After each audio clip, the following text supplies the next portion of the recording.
Welcome back to Dad Mode Activated. I'm your host, Matt, and today we're diving into one of the biggest struggles every working dad faces, the challenges of balancing a career, family, and personal time. It's hard to believe we're already on episode 7, 8 technically, but episode 7 nonetheless. If you've ever felt like you're constantly running on empty, trying to juggle work deadlines, family responsibilities, and the need for personal downtime, this episode's for you. In this series, we'll explore a number of things: why work-life balance feels impossible and what to do about it, how fatherhood expectations have changed over time, the real impact of stress and overwork on family relationships, practical strategies to reclaim your time and energy, how to overcome dad guilt and set boundaries, ways to model healthy balance for your kids,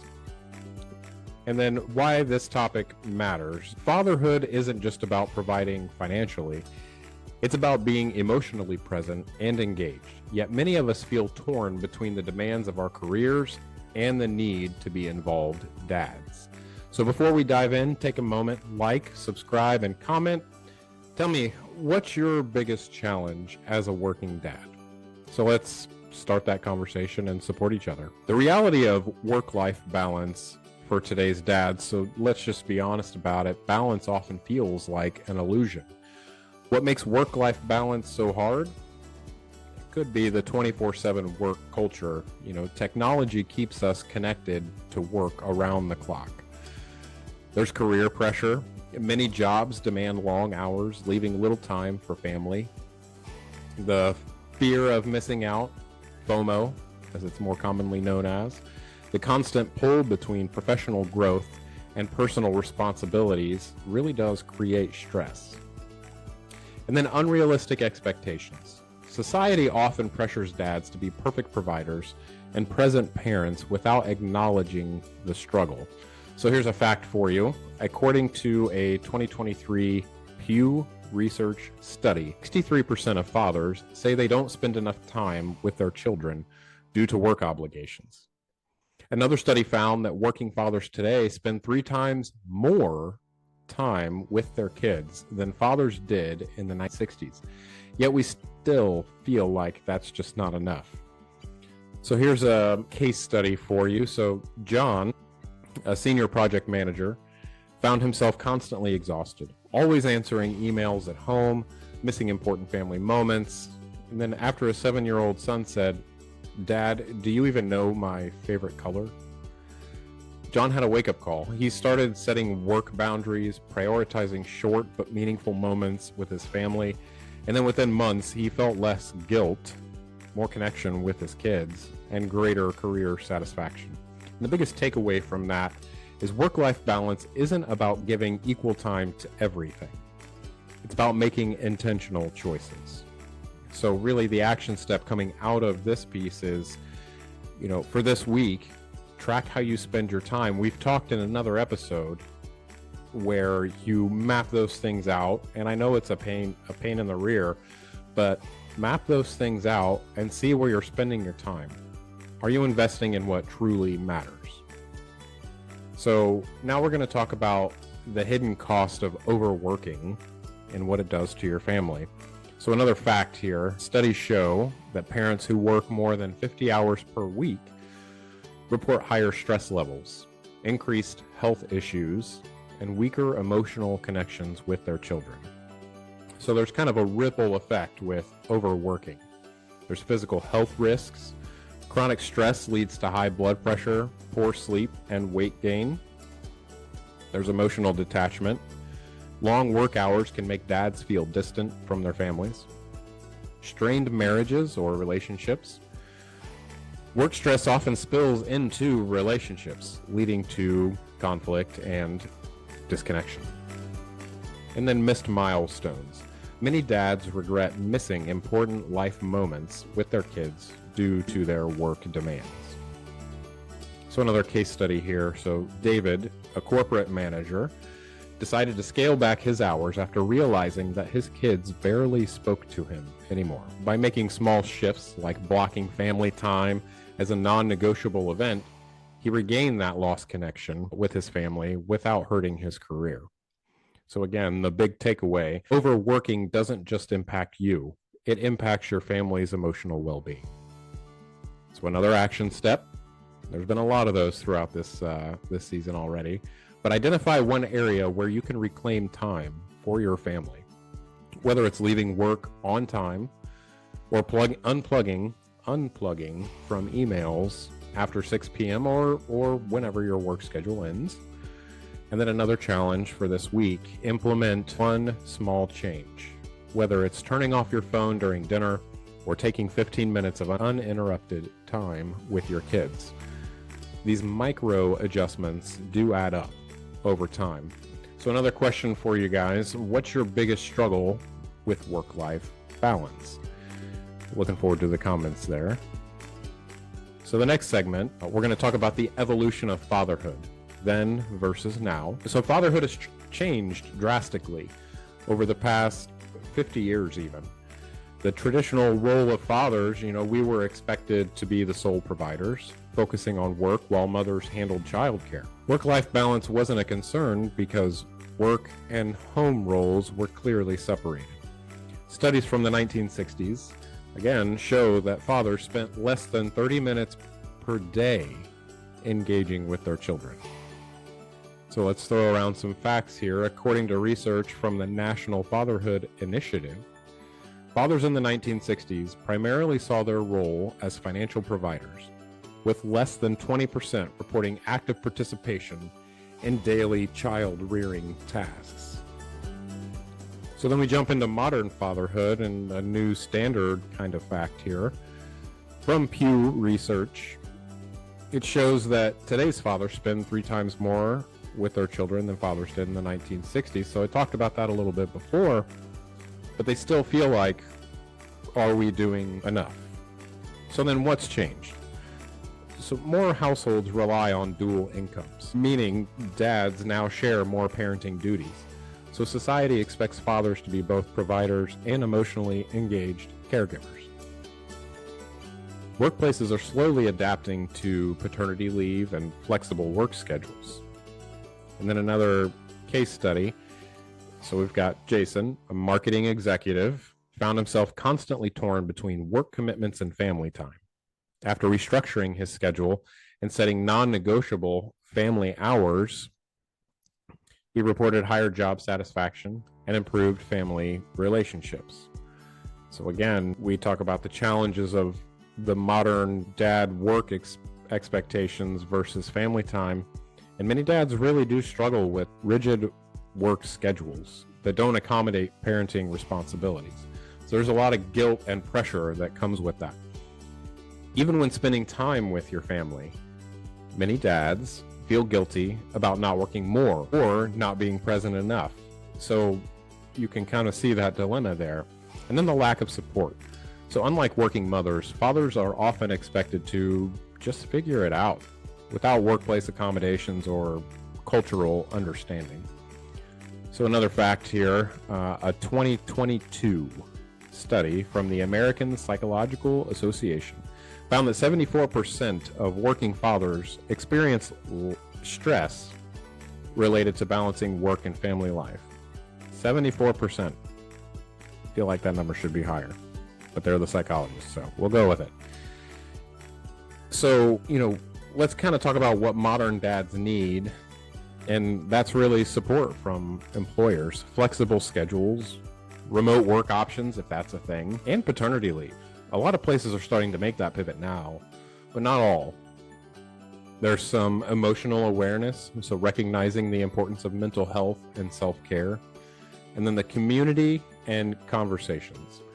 More discussions about fatherhood challenges should be shared about what our responsibilities look like at home. So the biggest takeaway from this, fatherhood today is about more than just financial support. It's about emotional presence and active parenting. Another action step here, this week, try to have a conversation with your spouse or co-parent, depending on your circumstance, about how responsibilities are shared in your home. Are there ways to make parenting duties more balanced? All right, for this next segment, why work-life balance feels impossible. So let's be honest, work-life balance often feels like an illusion. No matter how much we try to split our time between work, family, and our personal responsibilities, there really doesn't ever seem like there's enough hours in the day. The expectation to be successful in your career while also being an engaged and present father can feel overwhelming. So why does it seem like that balance is impossible? And more importantly, what can we do about it? So in this piece here, we're going to cover the biggest obstacles preventing balance for working dads, the psychological toll of always feeling like we're falling short, the role of technology and workplace expectations in keeping us always on, how to shift your mindset and take control of your time. So, and then we'll also cover the biggest obstacles to work-life balance. The always on work culture is something that contributes to a lot of work-life balance issues. So I'm going to throw another fact out there. 2023 American Institute of Stress. I would love to speak with them. American Institute of Stress found that 68% of working fathers feel pressured to be available for work outside of regular hours. With smartphones and email notifications, many of us never really are fully off the clock. Companies expect quick responses, even on weekends or after hours, or phone calls for escalations, things like that. Remote work has really kind of blurred the lines between work and home life, making it hard to disconnect. So another quick case study here. James, a financial analyst, realized he was spending an extra 2 hours-ish every evening responding to work emails. We've all been there. But he had to set a hard rule. No emails after, let's say, 6 p.m. Again, whatever your work schedule is, but no emails after 6 p.m. And then he was able to notice an immediate improvement in his stress levels and family interactions. And really, family interactions can be a number of things. It could just be you sitting there with your spouse or your children watching a movie. Just don't engage with those work things. Set that boundary. So your action step from this, if possible, establish a clear boundary with your employer about when you're available. Try setting an auto respond or like an out of office message for any after hour emails. And it could be something very professional. I'm currently not monitoring my emails, but I will get back to you as soon as possible on the next business day. It could be that simple for you. Obviously, communicate that first. Don't just do it. Have the conversation. The next piece, we're constantly pressured, or it feels like we're pressured to succeed at work. So I'm going to throw another fact. Research from the Harvard Business Review found that 65% of fathers worry that prioritizing family could hurt their careers. Many dads feel pressure to work extra hours to prove their dedication and to try and secure promotions. The fear of being seen as less committed to their jobs prevents fathers from setting boundaries. Society still rewards long hours, even though research shows productivity declines with overworking. So another case study, Chris, an attorney, used to take on extra cases to impress his boss, but after his health started to decline due to stress, he negotiated for a flexible schedule that allowed him to leave work earlier twice a week. His career stayed on track, but his family life and well-being also improved significantly. So another action step, have an honest conversation with your employer about measurable work performance rather than hours logged. That's something that I actually exercise even today. I'm not there to make sure that I physically see you at work as often as I feel like I should. I'm more interested in the body of work that you present and that things are getting done, that the teams are still performing, they're receiving regular feedback, a whole number of things. But if the schedule that your folks are working is the most important piece to you, I think you may be missing the rest of the pie, because there's a whole lot to it. So the guilt of missing family moments, we're going to throw another fact in here. There's a lot of those in this episode. A study by the National Fatherhood Initiative found that 57% of working dads feel guilty about not spending enough time with their kids. When we're at work, we feel guilty for not working harder, and it kind of creates that never-ending feeling like we're not enough. And then another piece here, so case study-wise, Mark, a sales executive, used to miss all of his son's soccer games. After realizing the guilt that he felt was affecting his mood, he blocked out one game per week on his calendar as a non-negotiable event. His son did take notice, and their relationship improved dramatically. So another action step. Again, there's a lot of those too. Identify one recurring family event that you can commit to, no matter what. No matter what. So now we're going to talk about the unrealistic expectation that we can somehow do it all. And social media is a big part of this. It glorifies the super dad image, making us feel like we should be excelling at everything. And in reality, no one can give 100% to everything at once, myself included. The key is prioritizing what truly matters rather than trying to do it all. So, another fact. A 2022 American Psychological Association report found that 78% of fathers feel pressure to perform at high levels, both at work and at home, which leads to chronic stress. And stress is about the last thing we need to generate more of for ourselves. So the takeaway here, balance isn't about doing everything perfectly. It's about making intentional choices. And the action step here is to make a list of 3 priorities in your life right now. Focus on those and give yourself permission to just let go of the rest. Give yourself permission to let go of the rest. And really, kind of the final thoughts on why balance feels impossible. It's because we live in a culture that rewards overwork, but overwork doesn't mean productivity. It's okay to say no to things that don't align with your priorities, and then small boundaries can add up over time. So just take a shot at identifying one small boundary you can set this week, whether it's turning off work notifications at a certain hour or dedicating uninterrupted time with your family. And then ultimately, you have to ask yourself, what's the hardest part of work-life balance for you? I'd be interested to see what you guys have to say to that. In the next piece, we're going to talk about the super dad myth. So have you ever felt like you have to do it all?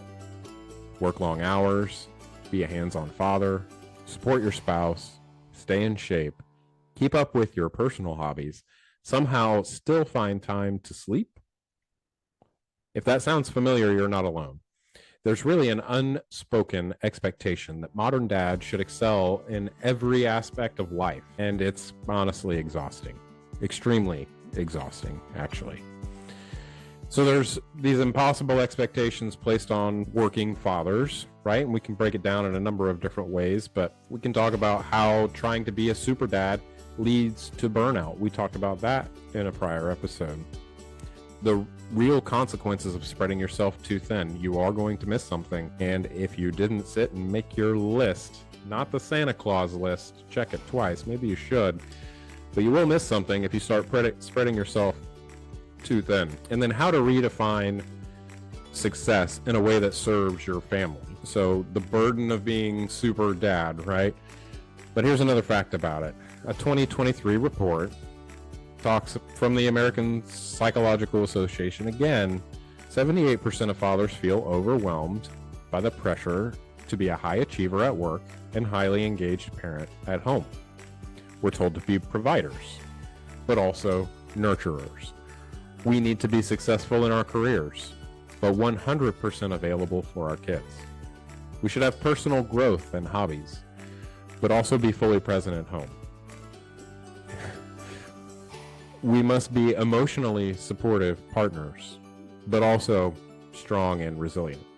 And in reality, no one can give 100% to everything at the same time. So We're going to tackle another case study for Adam, a corporate executive and father of 3. Tried to be the best at everything until he hit a breaking point. His stress levels skyrocketed, he wasn't sleeping well, and his marriage started to suffer. After talking with a counselor, he realized he needed to prioritize what truly mattered and give himself permission to let go of those unrealistic expectations. So for this action step here, identify one unrealistic expectation you've placed on yourself and just let it go if it's possible. Unrealistic, keep that in mind. Still pay your bills. The cost of trying to do it all. So another fun fact talks about the Harvard Business Journal and parents who try to do it all and how they experience higher rates of anxiety, which is a buzzword these days, and burnout. So what happens when we try to take on too much? Chronic fatigue. So trying to juggle everything leaves little time to rest. Short-tempered parenting, exhaustion really does make it harder to be patient with our kids. Strained marriages, when we're always in go mode or dad mode. When we're always in dad mode, relationships could suffer. Neglecting self-care. The first thing to go really is often our own well-being. We stop working out, stop combing our hair, stop combing our beards. Yep, I need to do that. So we're going to talk another case study here. So Mark, an entrepreneur and dad of 2, believed he had to grind 24/7 to succeed. And the results really, he was irritable all the time, disconnected from his wife, missing key moments with his kids. Once he started setting work boundaries and prioritizing self-care, his productivity improved and his relationships strengthened.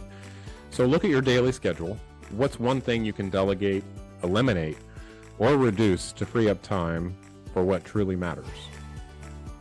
Now, we can talk about social media's role in this whole super dad myth. So another fact, a study from the National Fatherhood Initiative found that social media increases comparison stress for 62% of dads. We see the picture-perfect fathers doing it all: career success, active parenting, fitness, fun hobbies, and then we feel like we're falling short. What we don't see, though, is the exhaustion, the struggles, the behind-the-scenes sacrifices, things that don't make it to social media. And then you start to kind of realize that these dads are just like we are. So another person here, Chris, who's a father of 1, found himself comparing his parenting to influencers online, and we've all seen them. He felt like he wasn't doing enough, and then he realized that social media really only shows highlight reels, which is true, and not reality. So social media can inspire, but it shouldn't define our expectations of fatherhood. So what I would recommend, and I'm actually in the middle of doing this myself right now, is taking a social media break for 24 hours, ideally. Mine has been a little bit longer, and it's been fantastic. But focus on what really matters, which is your own journey as a dad. So how do we redefine success as a dad? You know, instead of chasing the impossible, we should really be focusing on what truly matters. Presence over perfection. Your kids don't need a perfect dad. They need an engaged one. Quality over quantity. Even short, meaningful interactions have lasting impact. Progress over pressure. Growth takes time, and there's no such thing as a perfect dad. So this week, choose an area where you can release the pressure to be perfect and focus on being present instead. And then what's one expectation you've placed on yourself that you do need to let go? I would love to hear about some of those, and I'll share mine too with you privately. Maybe I'll share a bunch of it on the show. I haven't decided yet. So in this next piece, the cost of overworking, stress, health, impact on relationships, and it's something we all struggle with. Many of us have been, conditioned to believe that working longer hours equals success. But what happens when that success comes at the expense of our mental health, our physical health, relationships, overall happiness? So we're going to cover things like the physical and emotional toll of working too much, how work stress affects your parenting and marriage, signs you might be overworking and how to adjust, and then some strategies to regain control of your work-life balance. So first up, it's going to be the toll of overworking on your health in general. So here's another fact. According to the CDC, working more than 55 hours per week increases the risk of heart disease, stroke, and high blood pressure. And that's from the CDC. Lack of sleep leads to weakened immune systems and increased risk of burnout. Chronic stress raises cortisol levels, leading to weight gain, anxiety, and fatigue.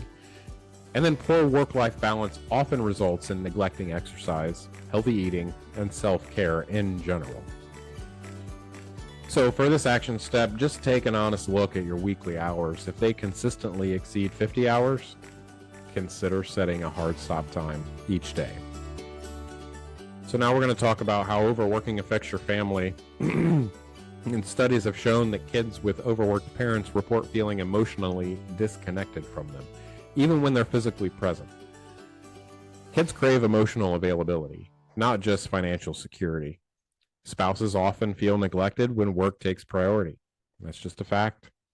Missing important events like school plays or bedtime routines affects long-term relationships. So my recommendation is set a weekly family priority. Whether it's game night, bedtime stories, or weekend outings, just commit to it. Mark it off in your calendar. Don't do anything but that. Just make it happen. So here are some signs you might be overworking. And really, I would say if you experience 3 or more of these, it's probably time to reevaluate.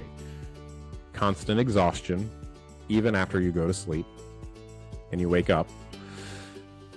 Increased irritability or lack of patience. Feeling guilty when you're not working. Missed important family events. Lack of personal time or hobbies. Increased stress-related health issues. So if we had to do this, we should sit back and identify one work-related activity, work-related, not family-related or things you do around the house, an actual work-related activity you can reduce, delegate, or eliminate this week and really focus on yourself. So regaining control of your whole work-life balance does involve setting boundaries. Maybe it's no emails after a certain time. Use your vacation days. Unused PTO, unless you have an unlimited PTO plan, but even then, it's not a badge of honor to just not use it. Prioritize your self-care, exercise, sleep, relaxation. Those all matter. And then communicate with your employer, your boss, or whomever. Advocate for a better balance. So what I'd ask you to focus on here is to choose one habit to change to reduce overworking. And then kind of ask yourself, have you ever felt trapped in work overload? So in this next segment, we're going to talk about some time management strategies for dads. And they're really, it's what's really driving it is there doesn't seem to be enough time in the day. Work, parenting, everything else. It's easy to feel like you're always behind. But what if I told you time management isn't about working harder? It really is about working smarter. I know that's super cliche, but that's a true thing. So here are some things we're going to cover. The 80-20 rule. And we'll talk about that more here, but how small shifts create big results, why traditional time management advice doesn't work for dads, practical strategies to reclaim hours in your week, and then how to be present for your family without sacrificing your career. So I'm going to throw another fact out here from the Bureau of Labor Statistics. The average full-time working dad spends 3 to 5 hours per day on job-related tasks outside of scheduled work hours. 3 to 5 hours per day. And you're not even at work, and you're still doing work stuff. So most productivity tips or things that you could find online, I want to get better at doing X, Y, and Z. I want to really excel.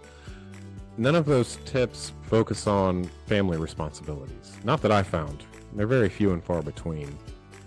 Work faster advice doesn't really account for interruptions, and dads, there's a lot of those. And then trying to schedule every minute. We talked about making a list of what we do, but trying to schedule every minute of what we're doing just creates more stress.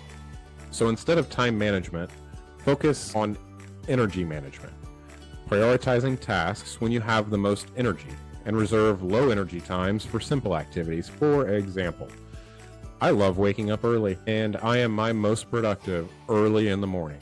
By the time afternoon rolls around, I kind of feel like I want to take a nap. I kind of feel like I don't want to do anything. That's my low energy time, right? And then by the time the evening comes around, I'm right back at it. I'm ready to go until bedtime. And then I just completely crash. But that's me. Everybody's different. So now talking about the 80-20 rule, another fact here, the Pareto principle states that 80% of results come from 20% of actions. The Pareto principle, Google it, it's cool, states that 80% of results come from 20% of actions. So 20% of your work creates 80% of your success. So identify and focus on those tasks. 20% of your family interactions create 80% of their emotional connection. Prioritize quality over quantity. So look at your to-do list. If you made one, I still recommend it. I can help you. But I would suggest making it so you can go through and eliminate, delegate, or delay the bottom 20% of your tasks. For those low energy times, right? High energy, low energy. I gave you the example. Everybody's different, but find those times. And then there are 3 somewhat simple strategies for busy dads to reclaim time. Time blocking. Reserve specific hours for work and family. Now, we talked about scheduling every hour of your day is just not conducive to your long-term success. But blocking a regular chunk of time could go a long way. For example, Taco Tuesdays. We do that. I don't do anything else but Taco Tuesday on Tuesday evening. But I'm still there. Batching tasks. Group together similar tasks to reduce switching, from time to time. And then the 2-minute rule. If something takes less than 2 minutes, just do it immediately. And it might sound ridiculous. Less than 2 minutes, just go knock it out. And then it's done. You can worry about something else. And then really, again, what I would recommend is identifying one time-wasting habit and replace it with an efficient routine. So that's on you. That's not on me. I do these things. So how to be present at home without sacrificing work. Kids remember quality interactions over quantity. Even 10 minutes of focused attention can strengthen those bonds. So set a non-negotiable family activity for this week. Just a non-negotiable, we're going to do this regardless. Whether it's reading before bed, tech-free dinners, no cell phones or anything like that, or maybe you guys are going to go out on a Sunday and just do something. It's up to you. But I would recommend trying one new time management strategy, and then just let me know how it goes. And then maybe we can talk about what your biggest time-wasting habit is. Could be listening to this podcast. I doubt it. It's very informative. I'm kind of awesome. So in this next piece, we're going to talk about the art of being present and how to maximize quality time. But honestly, sometimes we're home, but we're really not there. Our bodies are present, but our minds are still at work, on our phones or thinking about tomorrow's responsibilities. But what if I told you that being fully present is one of the most impactful things you can do for your family? So some of the things we can talk about here is the science behind quality time versus quantity time, how distraction is damaging to your family relationships, and then simple strategies to create deeper connections, as well as some practical ways to be mentally and emotionally present at home. So according to a study from the Journal of Marriage and Family, children who experience consistent, high-quality interactions with their parents develop stronger emotional security and resilience. So again, quality time isn't about how many hours you spend, it's about how you're engaged while you're in those moments. A 10-minute meaningful conversation is more valuable than an hour of half-focused interaction. Kids remember how you made them feel, not just the number of hours you were home. So ideally, really what I'm recommending is identifying one moment each day where you can be fully present. Whether it's bedtime stories, dinner, school drop-off, school pickup, there are little chunks of time where you can really put forth the effort and have a good quality conversation or quality time with your children. But then we can talk about how distraction is really hurting your family. A 2022 study from Common Sense Media found that 72% of children feel frustrated when their parents are distracted by their phones. We've all done that. Multitasking makes it harder to form deep emotional bonds, so when kids don't feel seen or heard, they stop opening up. Partners can also feel neglected when they're physically there and mentally absent. So try a distraction-free hour every evening, just every evening, whether your kids are there or not, depending on your circumstances. Put away your phones, TV, other interruptions, and just have a conversation with the people that are in the room. It's kind of a big deal. So here are some, again, practical ways to be more present. The eye contact rule. When your child talks to you, stop what you're doing and look at them. A device-free type of family time. Create a no phone zone. You can even make a sign. Make it rhyme all the time. But do that during meals or bedtime. Schedule one-on-one time. It sounds so silly to say that out loud. But scheduled one-on-one time. That's something as simple as planning a small outing with each child to build individual bonds. It actually goes a long way. Do that myself. I really love doing it. So choose one way to be more present in your daily interactions. We just talked about a few of them. So just give it a shot. So now let's talk about some self-care for dads, why it's essential, not selfish. And really, we neglect these things, and it's not selfish, but we really do need to take care of ourselves. Too many of us believe that prioritizing our own well-being is selfish. But the truth is, if you don't take care of yourself, you really can't take care of your family. So we're going to cover things like why self-care isn't selfish, it's essential. Physical and mental health benefits of self-care. How neglecting yourself impacts your family. And then practical, time-efficient self-care strategies. So, a 2023 study, again, American Psychological Association, reports that 72% of fathers report feeling burned out, but only 25% actively engage in self-care. Self-care isn't about indulgence or indulging. It's about preventing burnout. Neglecting yourself leads to irritability, fatigue, and stress overload. Your family needs you at your best, not just physically present. So, take a shot and identify one small self-care habit that you can start today. Or we can talk about how neglecting yourself hurts your family. So, studies show that children of stressed, overworked parents are more likely to experience anxiety and emotional struggles. If you're constantly exhausted, or you always say you're tired, or your patience level drops, neglecting sleep and diet could lead to irritability, poor health. Your relationship with your spouse suffers when you're drained. Again, if you're constantly saying, well, I'm just tired, it might be time to look at something differently. But for this week, or going forward, prioritize better sleep. I talked before in another episode, set a bedtime. Just set one and stick to it. Mine's coming up, actually. So I'm gonna do that. So here are some practical self-care tips, 3 of them really. Move your body. Even a 15-minute walk can reduce stress. We've talked about that in another episode. Mindfulness and deep breathing. Taking 5 deep breaths when you feel overwhelmed are a lot better than doing nothing. Short recharge breaks. Read, listen to music, or do something enjoyable every single day. Now, I had talked in another episode, I like to take naps on the weekends. During the week, not so much.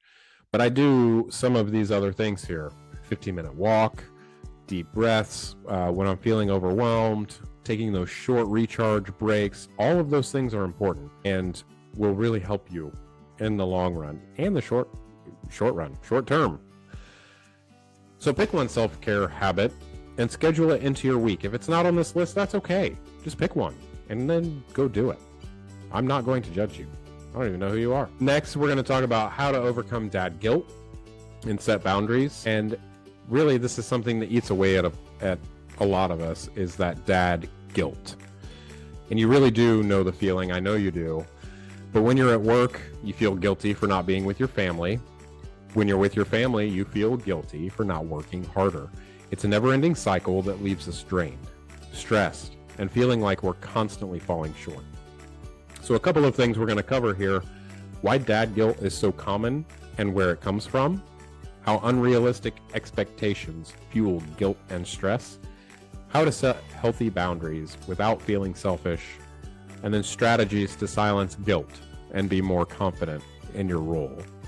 So we're going to talk about more research here from 2023 Pew Research. 57% of fathers feel like they don't spend enough time with their children. Remember, I mentioned that earlier.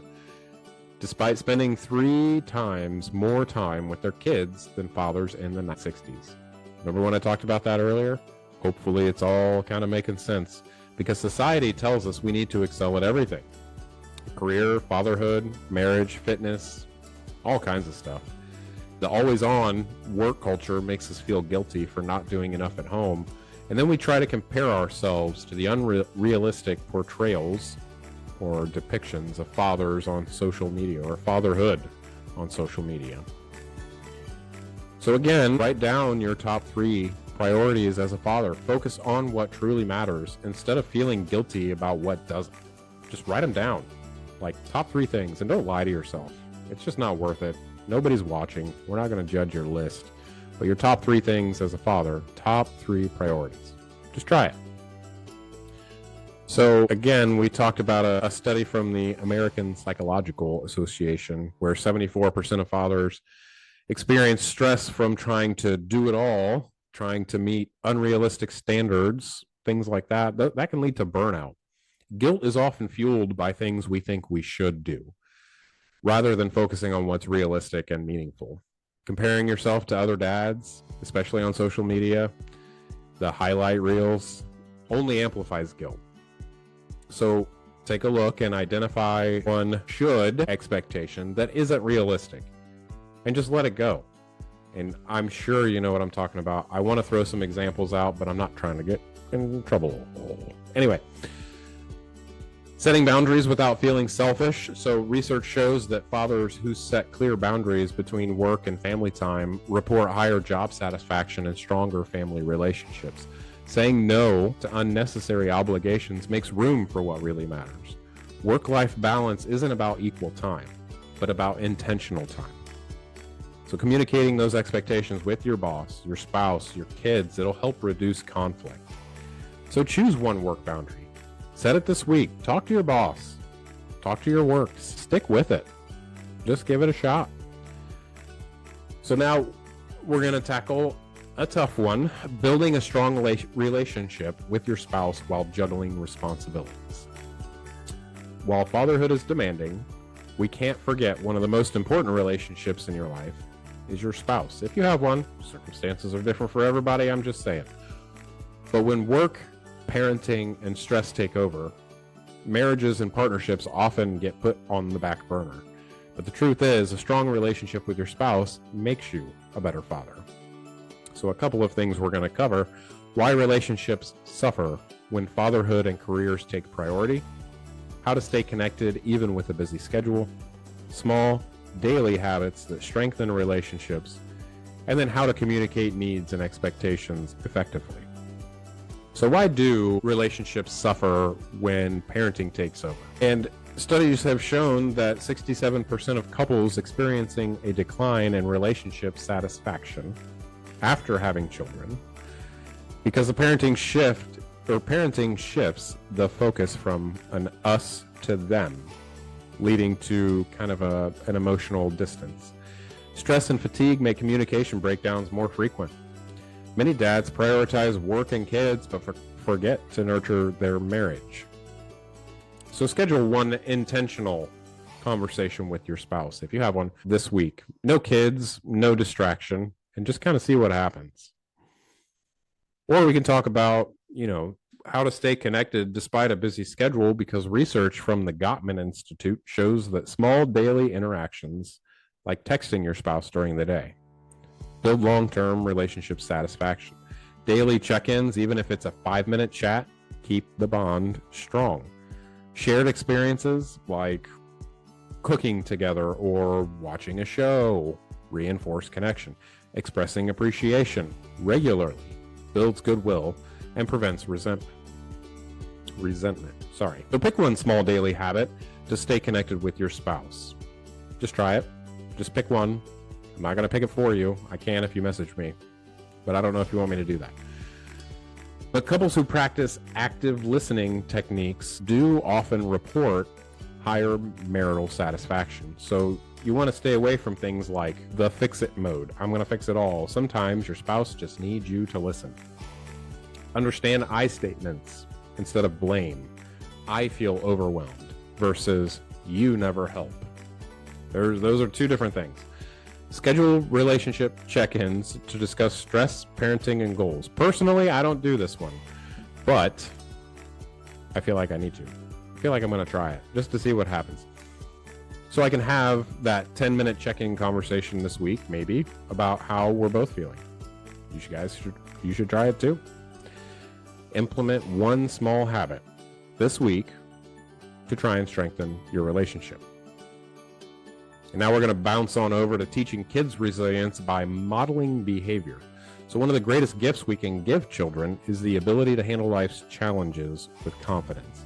And the best way to teach them is by modeling balance in our own lives. So when kids see their fathers setting boundaries, managing stress, and prioritizing family, they learn how to do the same. So we'll talk through things like why kids learn resilience from their parents, how work-life balance influences children's emotional health, practical ways to show your kids how to manage stress and responsibilities, and then how to have meaningful conversations about balance and well-being.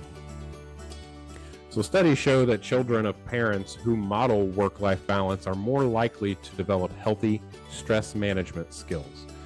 Kids absorb our behaviors. If we're constantly stressed, they will learn that stress is normal. If they see us set boundaries, prioritize self-care, and value relationships, they'll internalize those habits. Parents that openly discuss managing stress and time help children develop coping mechanisms for their own lives. So your action from this one, choose one way to model healthy balance, whether it's unplugging from work during family time, exercising regularly, or talking openly about stress management. Or we can talk about research from the American Academy of Pediatrics, who's found that children whose parents demonstrate healthy work-life boundaries are more likely to develop emotional security and self-confidence. When dads are emotionally available, kids feel more secure. Overworking can make children feel neglected, even if we're working for them. Prioritizing family connection fosters strong emotional well-being in children. So implement a weekly check-in conversation with your kids. Talk about stress, talk about emotions and balance and feelings and all of those things, and just kind of see what happens. You might learn a lot. 3 strategies to show kids how to manage stress. Verbalize your choices. Explain why you're taking a break, or explain why you're setting a boundary. Show them healthy coping habits. Exercise, write a journal, engage in a hobby with them, or practice your own personal hobbies. Let them watch you do it. I don't know. Create family downtime. Make tech-free evenings, or engage in a weekly or weekend routine. Make it a priority. So just choose one small habit to model healthy balance for your kids this week. And it'll help teach your kids resilience by modeling that balance. And then the last piece, we've covered a ton in this episode. Work-life balance, time management, self-care, relationships, and even teaching resilience to our kids. So let's bring it all together with some long-term strategies that will keep us moving in the right direction. So we'll cover things like how to implement long-term change without being overwhelmed, simple habits to stay balanced even during busy seasons, and then a final challenge to take action today. I've had a lot of those, but there's just one at the end. If you had to do one, do that one. So, kind of recapping some of the key lessons for this episode, balance isn't about equal time. It's about intentional time. Let go of the super dad myth. Perfection isn't the goal. Boundaries matter at work, at home, and for yourself. Being present is more valuable than being perfect. Your kids learn from your actions, so model balance and resilience. Studies show that habits take an average of 66 days to form. Small, consistent changes lead to lasting transformation. So start small. Choose one change at a time instead of trying to overhaul everything all at once, and then track your progress. Again, we talk about writing things down. Write down what's working and adjust where needed. Hold yourself accountable. Tell a friend, tell your spouse, make a journal, tell on yourself. That could be helpful. But really just choose one small change and commit to doing it for the next 30 days. And this final challenge, right, your 3-step challenge, like I said, if you had to do any of them, I would recommend doing this one. Identify one work boundary that you will enforce. Pick one way to be more present with your family, and then choose one self-care habit to protect your mental health and physical health. If you want me to read them again, I'll do it just for fun, and I have nothing else to do but go to bed here in a minute. Identify a work boundary, pick a way to be more present with your family, and then choose a self-care habit that will help you protect your mental and physical health. So dads, just remember, we've got a lot on our plates, perceived, implied, and otherwise, but no matter what, you're not alone in this. So I just want you to understand that you've got this. Small steps can lead to big changes, and I appreciate you guys for listening in. So take a couple shots at those actions, and remember to keep dad mode activated. I'll catch you next time.